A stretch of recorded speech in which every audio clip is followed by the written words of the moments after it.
राज बोला, यह क्या हाल बना रखा है। आप स्त्री होते तो ऐसा न कहते, गर्भपात करवा लेती। सोचा तो था, बाद में विचार बना, बड़ी उम्र में एक जीवन साथी और बच्चे की जरूरत भी पड़ती है। आखिर सारी उम्र तो कोई जवान नहीं रहता। जेनित के स्वर में वेदना थी। राज थोड़ी देर इधर उधर की बातें करता रहा, फिर उठ खड़ा हुआ। अच्छा, मैं चलता हूँ, और फ्लैट से बाहर निकल गया। जेनित को राज के इस व्यवहार से धक्का लगा। अमेरिकन या अंग्रेज पुरुष स्वार्थी या मतलबी होते हैं, मगर क्या एक भारतीय भी इतना निर्मोही हो सकता है।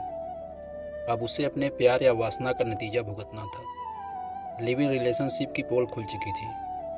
विवाह आखिर विवाह ही होता है। फिर उसने अपनी देखभाल के लिए एक नर्सिंग होम से संपर्क बना लिया। कविता का परिचय सामने के फ्लैट में रहने वाली पड़ोसिन मार्था डोरिन से हो गया। वो उसके साथ फुर्सत में गपशप मारने लगी। एक दिन मार्था डोरिन ने उससे कहा, आप तो बहुत मिलनसार हो।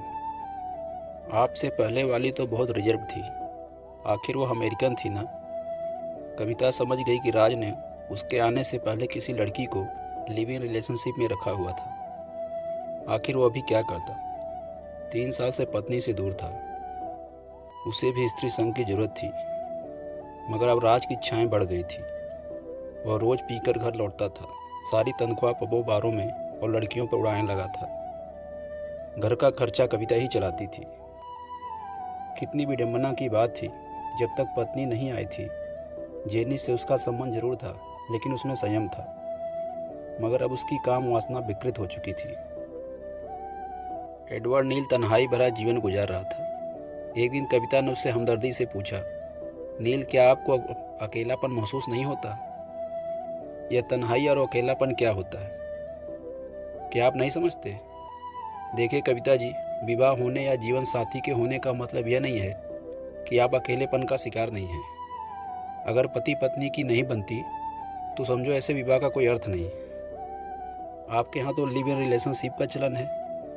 आप कोई साथी क्यों नहीं ढूंढते? मेरा इस सिस्टम में विश्वास नहीं है।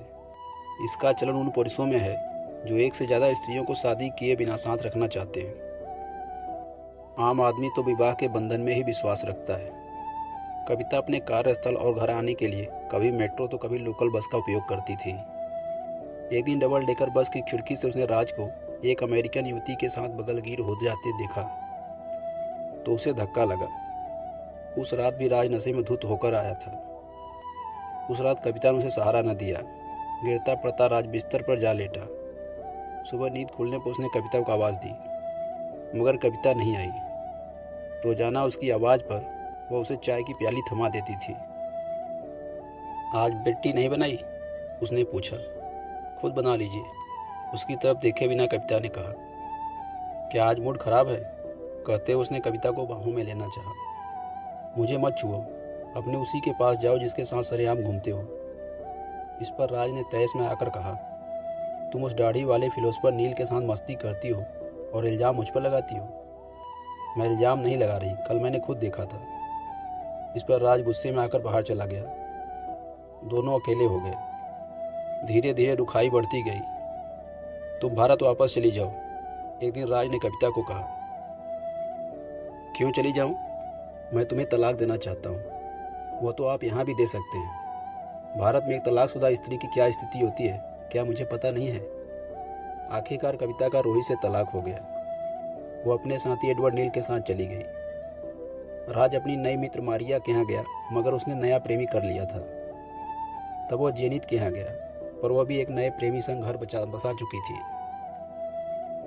खाली हाथ मलता राज अपने फ्लैट के दरवाजे पर खड़ा उस दोराहे को देख रहा था, जिसके एक रास्ते से उसकी 7 फेरों की ब्याहता चली गई, तो दूसरे से लिव इन रिलेशनशिप का साथी। उसका घर उजड़ चुका था। दोस्तों, बस इतनी सी थी स्टोरी। तो कैसी लगी आपको स्टोरी, कमेंट में ज़रूर बताइएगा। और अगर वीडियो पसंद आया तो हमारे वीडियो को लाइक और चैनल को सब्सक्राइब जरूर कर देना, ताकि इसी तरह की स्टोरी हम आपके लिए लाते रहें।